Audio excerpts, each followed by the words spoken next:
ఇలాంటి సభలో మాట్లాడాల్సి వస్తుంది అనేటటువంటి బాధ చాలా లోపల ఉంది. కానీ మాట్లాడాల్సినటువంటి అవసరం కూడా ఉంది. తప్పించుకొని వెళ్ళేటటువంటి సభ కాదు, ఖచ్చితంగా ఉండాల్సినటువంటి సభ. ఎందుకు బాధ అంటే అసలు గురునింద వినకూడదు.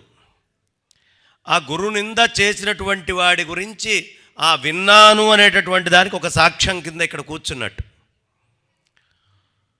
శంకరాచార్యుల వారి చరిత్రలోనే మనకు తెలుస్తుంది గురునిందకి శిక్ష ఏమిటి అంటే, కుమారుల భట్టు ఆయన పాపం ఈ సనాతన వైదిక ధర్మాన్ని కాపాడటానికి బౌద్ధ గురువుల దగ్గరికి వెళ్ళి వాళ్ళ దగ్గర నేర్చుకొని, అయ్యో వాళ్ళని ఓడగొట్టి ఏ గురువు దగ్గర నేర్చుకున్నానో ఆయన్నే వంచాను, వంచనతో ఉన్న వాళ్ళని వంచనతో గెలవాలి